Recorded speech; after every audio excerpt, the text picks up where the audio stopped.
సర్వగః సర్వవిద్భానుర్విశ్వక్సేనో జనార్దనః వేదో వేదవిదం వ్యంగో వేదాంగో వేదవిత్ కవిః. భావం: అతనికి పక్షపాతం లేదు. అందరికీ అతడు సులభుడే.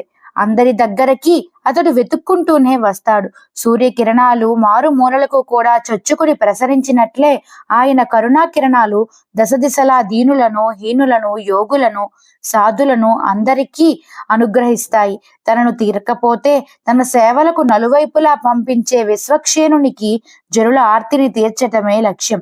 దుష్టులను శిక్షించి శిష్టులను రక్షించే జనార్దనుణ్ణి స్మరించిన వారికి లాభమే కాని నష్టం ఉండదు.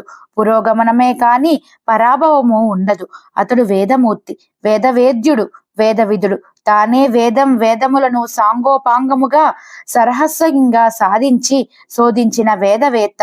ఆయన అవయవములే వివిధ వేదములు. లేనిది సృష్టించి కవియించగల మహాకవి ఆయన.